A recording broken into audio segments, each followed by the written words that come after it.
Hello and welcome to today's Savvy session. Today we're going to walk through what we believe is one of the biggest unlocks for higher AOV brands, or if you have an issue with just not having enough conversion volume to actually get started with smart bidding. So today we're going to go through why we believe it's the best way to gain an edge on smart bidding. So let me just make the screen a little bit bigger. There we go. So for anyone who is new to these sessions, we do them roughly once a month. I am Andrew Lolk, and I'm the founder of Savvy Revenue. We are a Google Ads focused PPC agency where all we do is e-commerce. So we have specialized in e-commerce. Specialized in e-commerce. That sounds amazing to say twice, right? So we specialize in shopping and feed management because that's all we really do when it comes to e-commerce. We have a very, very wide search program, but compared to everybody else who does a little bit of everything, we feel that the shopping part is where we really excel. So today we're going to walk through what micro conversions is, the case for micro conversions, what I believe are good micro conversions and what I believe are bad micro conversions, why you can't hide from bad data today, why micro conversions can't be like your true North Star when it comes to the KPIs. I'm going to have to move a mouse here because otherwise I'll hit myself like 1,000 times and I will make a bunch of noise. So let me just get this out of the way. We're going to go through common mistakes, and then we're going to try to figure out how not to overcomplicate everything, because micro conversions is basically overcomplicating something that we already have a very good benchmark for, transactions. So we're going to try to figure out how to avoid overcomplicating this moving forward. Yep, with that out of the way, I wanted to talk about what micro conversions actually are. And at the end of the day, they're qualifiers. They're these small measurable actions that we can put in place ahead of a transaction to figure out, was this visit worth buying? And that's something that is becoming increasingly important if we don't have transactional data. If we can see that somebody clicks on our cable, lands on our cable product page, and then they buy that cable, more power to you. That's how it works. That's how we've done business for the last, I don't know how I've done PPC for the last 10, 20, 12 years. But sometimes we don't have enough conversions. And back in the day, we used to just say, let's just run manual bidding in that case. And it just doesn't work anymore. There's so many aspects. We'll go into them today. There's so many aspects to why you can't do that today. So that's where micro conversions come in. And that's why we believe that micro conversions can be a hidden unlock when it comes to not having enough conversions in order to run smart bidding and other things. So some of the ideas, just so we get that out of the way to what micro conversions can actually be. These are some of the ones we use the most in prioritized order. Add to carts.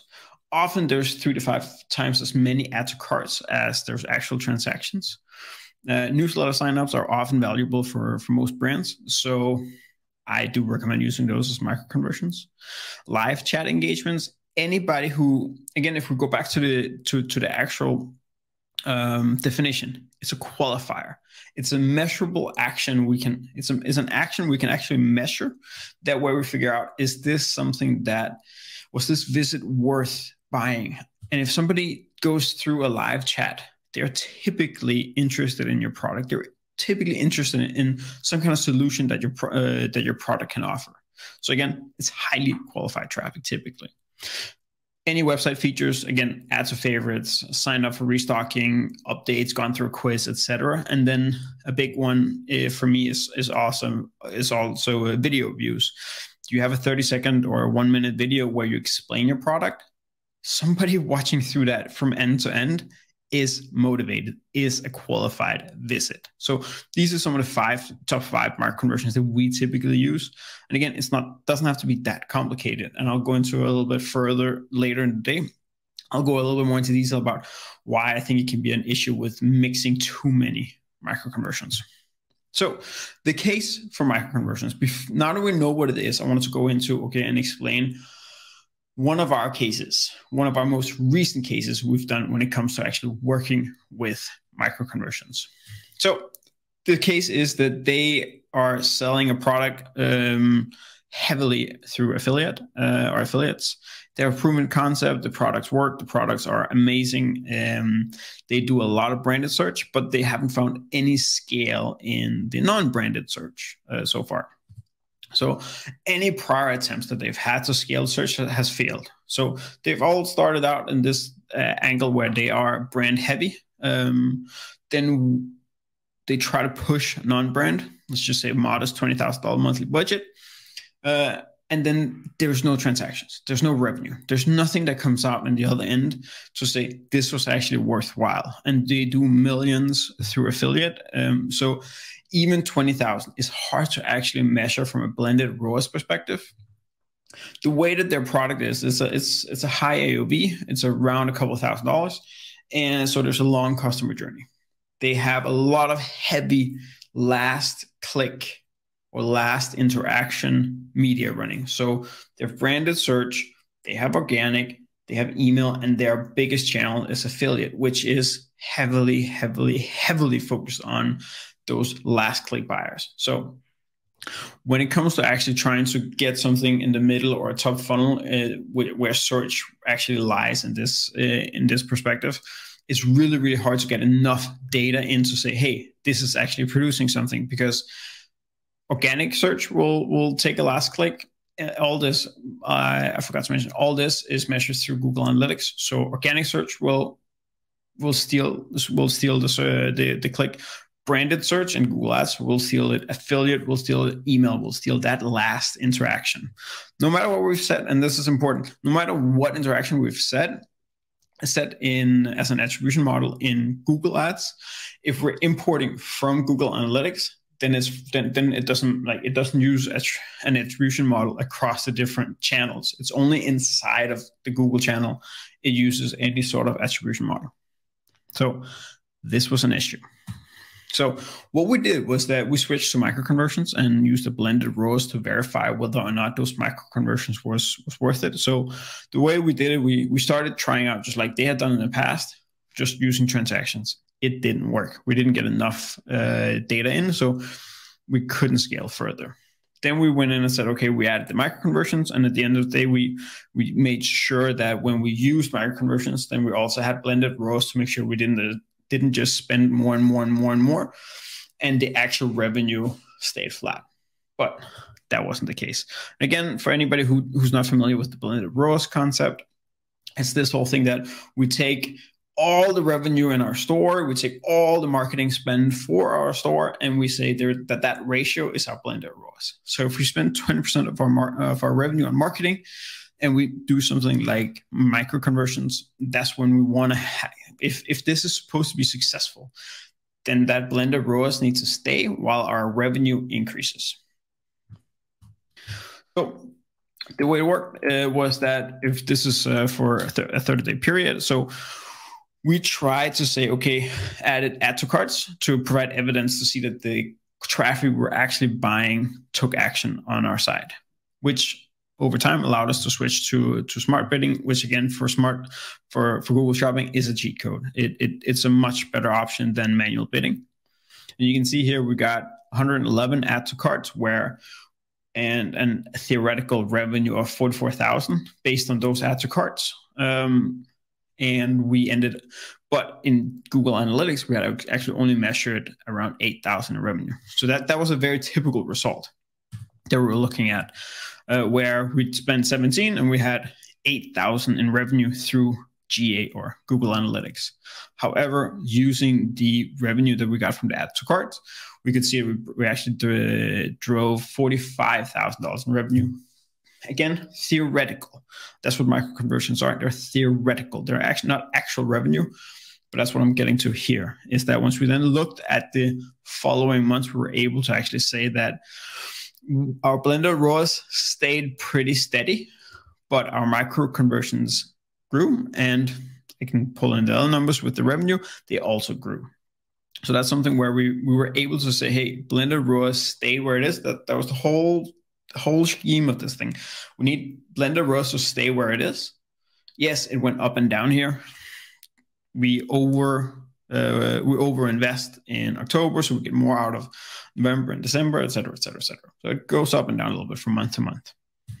So here is the numbers for overall revenue. We grew month over month over month, something that we had previously had a really tough time doing. So with paid search, using micro conversions, we actually found a way to actually grow a new channel. They still were pretty strong on affiliate, and we were then able to grow month over month over month, which was awesome. So I wanted to get into figuring out, okay, what are good and what are bad micro conversions, because I've seen it not work. I've seen it not work many times. And that's actually one of the reasons why we got into this game, because we got a little bit tired of clients trying to figure out micro conversions and telling us what to do. And we kept going, there's something wrong with what you're doing. There's something wrong with the way that you're setting it up, because the data doesn't work from a smart bidding perspective. So we re-engineered one of the attempts that one of our clients had done, and we said, okay, this is how we're actually supposed to use micro conversions or micro conversions. So, like we said from the beginning, a micro conversion acts as a proxy for figuring out whether or not the traffic you're buying is valuable or it's a waste of time. Which means that, again, these are the favorites, these are the ones I like. We're already through that. But what we haven't seen work is like Google Analytics has this features called quality visit. So it figures out, okay, what's the bounce rate, time on site, and some of the other factors to figure out, was this actually somebody worthwhile buying? We've never seen that work. That revolves into the rest. We haven't seen time on site. We haven't seen bounce rate. We haven't seen anybody using like key page views. Oh, this guy went to our FAQ. That must mean they're qualified. Or they viewed 10 different product pages. Oh, that must mean they actually worked, etc. We've never seen it actually be a factor to figure out whether or not, like, to work well as a micro conversion. Bounce rate the same. One of the reasons why, I want to see if I have it more. Nope. One of the reasons why is that I think that it's, like I say here, it's too hard to apply value to a time on site. That's one thing. But the other thing is, it's also too hard. There's also, it stacks. So somebody who's goes over 5 minutes time on your site, and you say, oh, that's worth $10. If they also do key page view with an FAQ, and they add to cart, and their low bounce rate, it stacks that value. And all of a sudden, really quick, you can take what you actually thought was something that was just a part of a bigger whole, and all of a sudden one visit that was like heavy on time on site also takes the rest of the boxes, also adds to cart, also do a key page view, also does a video view. So all of a sudden you've stacked multiple values, and then you're actually overvaluing that visit. That's what I think happens again and again and again and again when you're not sticking to what I call my favorites. But what I can also say, these are a lot easier to actually apply some kind of value for, and they don't typically stack up. So if you sign up for a restock update, you typically don't add that product to cart, etc., etc., etc. So ad data. We're going to talk about revenue tracking, what 99.9% of advertisers do, and what going beyond just revenue tracking. And this is why we're talking about micro conversions today, and this is why we can actually go into a little bit more detail. So there's 3 core things that happened in 2022 that made me revisit micro conversions. So cookie pop-ups. Well, we during 21 and further into 22, the last of our cases added a cookie pop-up. We lost cookie data. So, and that comes completely opposite of what smart bidding is doing. Smart bidding wants more data and more data and more data. So it needs a lot more data to actually be more effective. So there's not much we can do there. We can't take data away and make smart bidding more effective. On top of that, us as an agency, we've always prided ourselves on having an edge on everybody else. We were amazing at manual bidding. We've built the most complicated shopping setups we've ever seen. We do feed management to perfection. We do feed-based search ads. We were really good at what we do. But we don't have an edge on bidding anymore, because like we might be here when it had to do with manual bidding and everybody was down here that were doing it by themselves. Smart bidding pulled it up here. So smart bidding is actually beating what we can do in manual bidding. And now we're pulling it up here and says, okay, how do we work with smart bidding to make us gain an edge? So this is simply us making sure that our clients has an advantage over the rest of the competition by giving the data better, or giving the system better data. So like I said in the example here with the case we had before, but this is really micro-conversions for us. It's really focused on solving some of these issues with cookies expiring. If you have a long long customer journey for a product, let's say you sell a bed or you sell a piece of furniture or something like that, your cookies will expire. Like, it didn't used to be a big issue, and people jump more from device to device today, but cookies are expiring. If you're using something like Google Analytics, then other channels will take credit. The longer, like email, for instance, if abandoned cart email, somebody clicks there, boom, all the value goes to the email. And at the end of the day, you also cookie pop-ups, where you simply just losing the ability to track people. So you want to have something you can track within the same session that they're on the site, and not have to depend on cookies to actually remember that visitor throughout the entire customer journey when they leave your site. You need to find a way to qualify that initial piece of traffic. So this is what happens when you are ending up with when you don't implement micro-conversions. If you're solely focused on transactions and you can't really get a foothold, and we've even seen some of our bigger advertisers, this has actually happened to them after cookies started expiring, other channels took credit, and cookie pop-ups became an even bigger issue.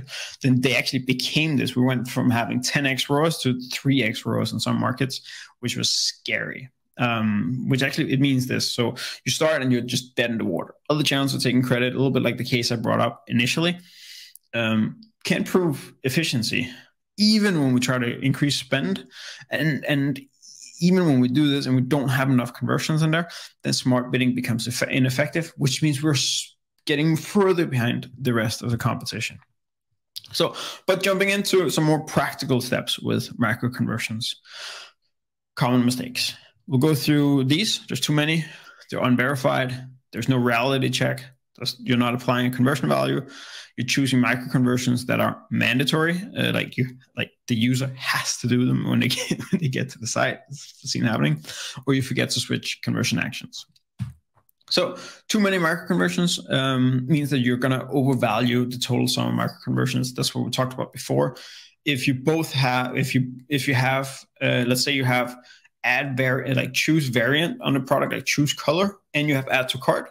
Well, you can't add to cart without doing without choosing a variant.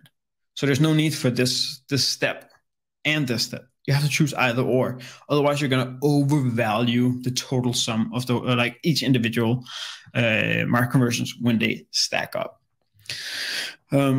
Yeah, that's the next. I highly recommend sticking to 1 or 2 micro conversions. Don't overdo it. You can be smart about it in the future, but 1 to 2 to begin with. And I even often just go 1. Just stick to 1 key qualifier to find out whether or not this visit was actually worth buying. There's unverified conversion values. Overvaluing conversions means you overspend. Undervaluing a conversion value means you underspend. To begin with, when you're starting out, when you put a conversion value on your micro conversion, again, if you're setting at $10 or $50 or whatever it is, we'll talk about it in a second. To begin with, it's better to undervalue than overvalue. The worst thing you want to have happen is that you are going to your CFO or your manager or anything like that and say, hey, we have this new method, we're going to do that. They're going to be, are you sure? And you go, yeah, I'm sure. Andrew said so. And then you go, and then you overvalue the conversion. So you overspend. And all of a sudden, when you look at the blended ROAS, you're like, that didn't work. You're never getting a second chance. But undervaluing micro conversions mean that you can scale a bit and see it's working and then try to increase the value over time. It's a much better play. It's a much safer for the organization. It's much safer for you. Yeah. So start low and increase. So no reality check. I'm here to tell you, as an agency, micro conversions are bullshit. It just is. It's hot air. Your CFO won't like it. I don't like it as a business owner. They are hopefully, theoretically, a proxy for revenue, but they are not revenue. That's not like bidding for transactions where you know that you've gotten that revenue, and then there might be some attribution issues and all that stuff, but you can't lose the fact you got that revenue that you have tracked. You have tracked the transaction and there's revenue. For micro conversions, you don't have that. So you have to be a lot more careful. And that means implementing a reality check. You can't go out and increase an account spend from $20,000 a month to 50 or 100,000 on the back of micro conversions without having a reality check or a North Star KPI like blended ROAS. Your blended ROAS has to stay in check, has to stay within the boundaries that you as an organization is aiming for. Otherwise, you might look up incredibly when you're valuing micro conversions. So make sure you have this blended ROAS or any other measurement where you can just say, hey, we have increased revenue. Yes, our overall marketing spend is in line with where we want it to be as compared to the revenue. So yeah, please do that. And so you don't get, like we say in Danish, so you don't get røde ører. Not applying a conversion value. So this is something I've seen a lot happen when we've audited accounts where they've tried to do micro conversions.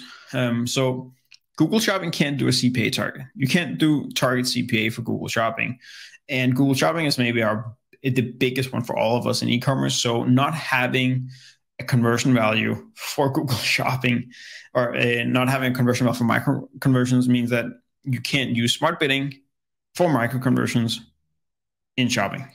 I hope that makes sense. So you need conversion values. You need to set a conversion value. I don't have it on here. How to calculate it? Or I don't have that. I should have that. Yeah, I think it might be later. If not, we'll take it in the questions.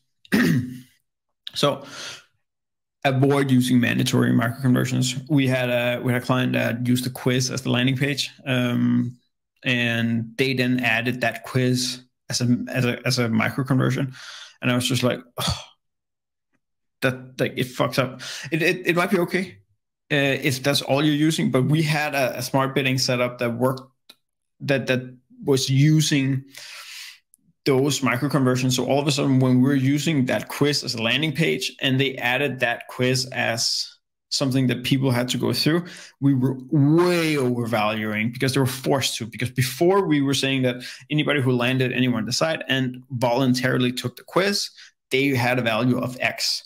Now everybody had to go through the quiz. So it was still valuable. It was still really good. It was a really good quality measurement to see whether or not people had actually gone through that quiz.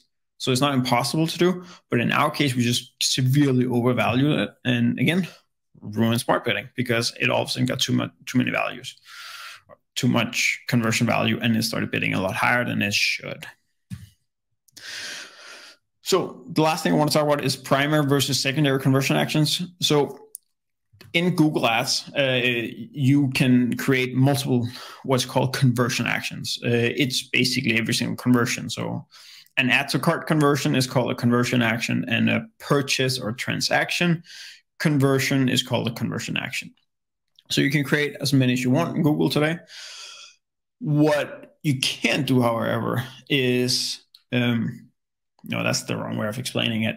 You have it as a primary conversion action and a secondary conversion action. The primary conversion actions are used for smart bidding. The secondary conversion actions are not.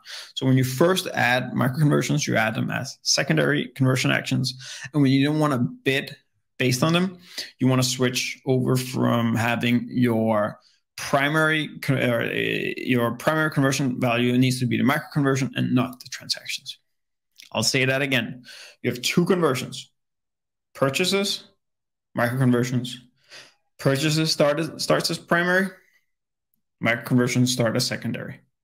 Just like this. This is used for smart bidding. This is not used for smart bidding. What you want to do when you switch over to use micro conversions for smart bidding, you want to change micro conversions to primary and purchases to secondary. You still want to measure it. You still want to see it.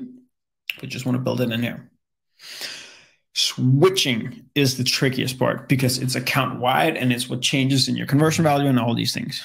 It is not as tricky as it seems, but it's just something to keep on the lookout for. You cannot change a conversion action on a campaign level. You need to change and then think smart bidding uses it. I've made that mistake. You need to change micro conversions into a primary conversion action. Otherwise, it will not be used for smart bidding, no matter what you set at the campaign level. So make sure you set a primary conversion action on your micro conversions and remove it from the transactions. That means you're going to do it for your entire account. That's something to keep in mind. If you don't want to do it for your entire account, then you can still make micro conversions into your primary conversion action. However, you need to go through every single campaign and make sure that one is using transactions as the conversion action and others are using micro conversions. Very important. You need to do all of them or you'll overvalue. Don't overcomplicate it. That's what I wanted to end with. As you can hear, like this part is maybe the most complicated from a technical standpoint, but it's definitely doable. It's not a big deal. Don't overcomplicate it. Track add to cart conversions and just get started today. It's super easy. You can get it from Google Analytics. Even GA4 is possible to do it in. So you can track it super fast and then you can get moving on it. And what I always like to say is at least add it to the account. Like you don't have to use it. You don't have to use it for bidding initially. Just try to add that extra data point to your account so you can actually see how many add to carts a campaign that maybe have very few conversions are producing. And then you can try to say, hey, what happened? Like we have 100 or 200, 300 add to carts, but only 5 or 10 or 20 conversions. What would happen if we change this to just track the add to carts and set an equivalent value for it? So that was it for us today. So I have questions coming up in 2 seconds. Just want to do a quick plug. We are Cyber Revenue. We are scaling paid search for B2C e-commerce stores across Europe. Our biggest market by far is Scandinavia, Denmark, Sweden, Norway, but we have some pretty heavy businesses both in the UK and the US, and we are tapping into Germany. So if anybody has any questions or would like to know how we work or would like a free audit or just an input on how they're doing it, we both do one-time audits, we take over your entire account, or we do ongoing coaching with your team. So we're here anytime you want anything when it comes to search. So for questions, this has been submitted ahead of time. If you have any questions, please put them in the comments. I'll make sure we get to them over time. Do you have any experience with using Google store visit conversion for e-commerce stores that also have physical stores, and how would you use it? So we've had a couple of cases where it's been very successful, and I've also been part of seeing a couple of cases where it was even more successful. The key that I would say is to add the data. And it works a little bit like a micro conversion, but adding the data either through Google store visits, or there's also a new implementation called store sales implementation. So you can actually get your store's sales into your Google Ads account. It's a beta. It's really, really cool. And if you can somehow associate them through a loyalty card or something like that, then you can actually make something where you pull who actually bought this in the store back through enhanced conversions. You can pull it back into what they were searching for on Google. Really darn cool. So it's not just a store visit, it's actually who converted in the store. Because that's perhaps the hardest thing when it comes to store visits, is that it's not, you can't really see you can't see the actual sales. You don't know if somebody walked into your bed store to buy a mattress for $40,000 or if they went in to buy a pillow like I did when I went to Denmark last time, because I was tired of sleeping horribly. But as it's called SSI, store sales implementation. It's the worst name. That is pretty cool. I would try to get into that beta if I were you. If yeah, you can just reach out to me personally. We can have a discussion about it. The way to use it is a little bit different than micro conversion. I would actually add it as a separate primary conversion next to online conversions. We've seen that Adding both conversions mean that we actually are able to track more, and then the system gets more data. And yes, we set an equivalently higher ROAS target. So if we so far worked after a 500% ROAS target and we add store visits, we want to increase the target that we have to, like, let's say 600 or 700%, because we're getting more data in that we didn't have before. And it goes really well with the with next question, which is, can multiple conversion actions on the same campaign hurt performance? No, it cannot. It will actually only enrich it. And the reason why we know this is that from a lead, when you use lead generation and smart bidding, being able to add the conversion value from a conversion, or just qualifiers there that you add after the fact, or you have multiple conversion actions where you say, okay, this person submitted the lead, they got the demo, they submitted their billing info, etc. Sending all those 4 conversions back into Google as separate conversion actions works like a charm to qualify traffic. So multiple conversion actions can definitely be a huge value in terms of enriching performance. So next question is, what is the minimum amount of conversions to begin implementing smart bidding? I want to say 100. That's the minimum I've seen, and we don't work that much with it with those low levels in Savvy, but it's basically for my wife's dental clinic. I implemented smart bidding, had 100 converted. They had about 80, I think, before, and then it went up to 120, 150. It worked really, really well. So I would say around 50. Sorry, around 100 is usually where it starts making sense. If you don't have 100, I would heavily look into micro conversions. Performance Max and portfolio bid strategies. Do you believe Performance Max will be enabled for portfolio strategies in the future? Yes, I am almost 100% sure it will happen. Then there's Google Analytics and Google Ads discrepancy. Can I change this so I can actually read my own question? There. So they've seen a difference in Universal Analytics conversions and Google Ads tag conversions to be around 30%. Tags are set correct. How is this possible? So that's due to 2 things. One, Google Ads will track every conversion. The Google Ads tag will track every single conversion that happened related to that has ever had an interaction with Google Ads. The Google Analytics import or conversion will remove any conversion that have not had a last click that was Google Ads. So that's how that works. There's also the aspect of how Google Analytics works and the way that Google Ads work. Google Ads will track back to the clicks that happened, and Google Analytics will report the data, the tracking, the transaction actually happened. So you might have somebody who clicked today, but by in April, that conversion in Google Ads tracking will go back to today, while it's in Analytics and with the Analytics import will look like it's done in April. Do you think, next question, do you think micro conversions can steer Google in the wrong direction in opposite of purchase? Yes.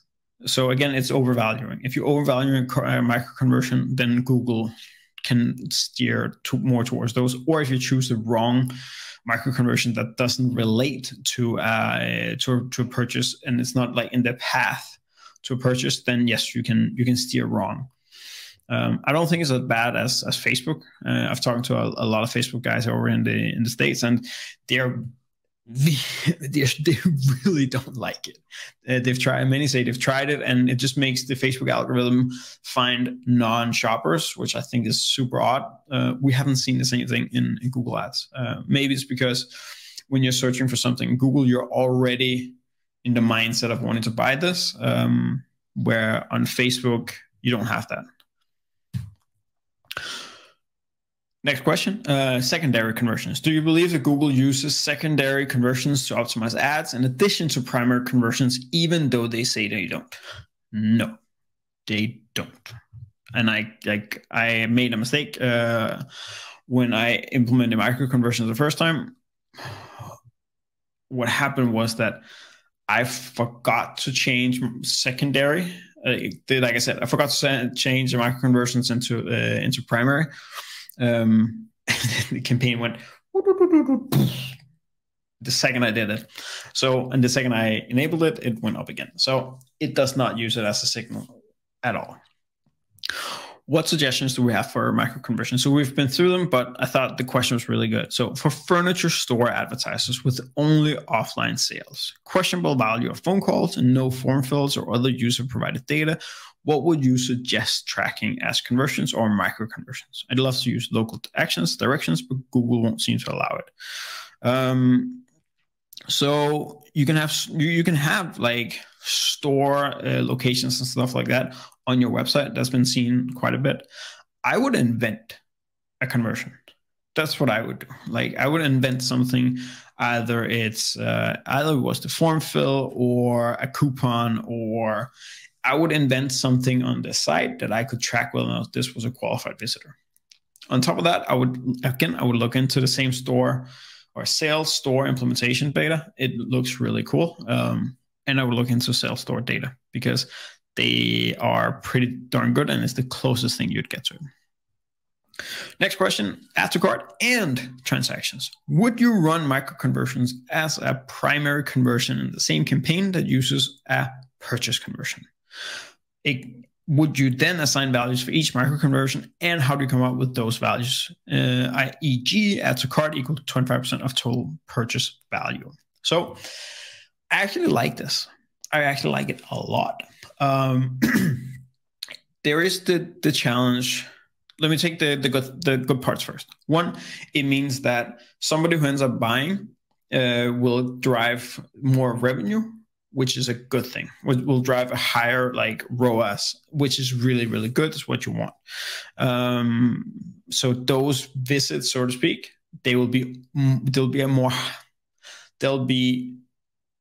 bid for higher by Google. So that's the good part. The bad part is that you are going to track things twice because somebody does an add to cart and they do a conversion and they buy something, means that you will end up bidding too high for them.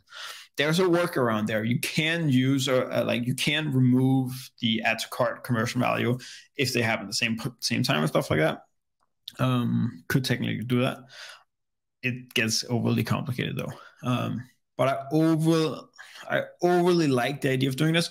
The hard part you have to figure out here is, how do you set a ROAS target? How do you make sure that Google doesn't underbid for the micro conversions? So I haven't done it yet.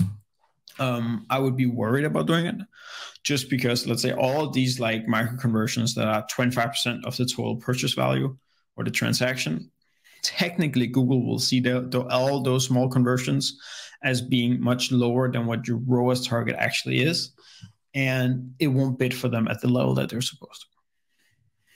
Next one is, what do you think about privacy? No, that's an old question. Setting the best ROAS target. How do you set the proper ROAS? How do you approach it? Is the last 30 days average a good approach? No. It's a horrible approach. I know it's not horrible. So technically, the last 30 days can be good. There's just a bunch of caveats there. If you have a lot of conversion lag, which means like that the traffic you bought in the last week, you're not expecting that to convert until next week. Then using the last 30 days, your ROAS target is not gonna, like, it's gonna be set too low. If there's been any, like, let's say the last 30 days here, let's say you do it around last 30 days from December 15th.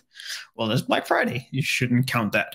But that's a wild example, but there's micro dips and like micro dips and micro peaks happening throughout the year. So last 30 days, I'm not a fan of. For the other reason is you get, like, last 28 days is marginally better. The best way to look at it, in my opinion, is either using the last 21 days, 3 weeks typically, or last 2 weeks, last 3 weeks minus last week. So if we look at March 21st, then you would look at from March 1st to March 14th and disregard the last week because you're not sure what the ROAS is there, but the first 2 weeks, you're usually getting the right data in. That's what I would look at first. If there's something that's happened that outperforms high or low in the last week, I would consider utilizing that data as well, just in case there's some data in there that you actually want to use. Any questions at all when it comes to microconversions? If you've tried it yourself, if you have any interest in trying it, etc., try to reach out. At andrew@savvyrevenue.com. Would love to talk to anybody who's interested in running microconversions. So you just reach out. You can also do it on Twitter @AndrewLulk, or you can do it on LinkedIn. Also Andrew Lulk, funny. So anybody, just reach out to me. I'm available and we can have a chat about it. Thank you.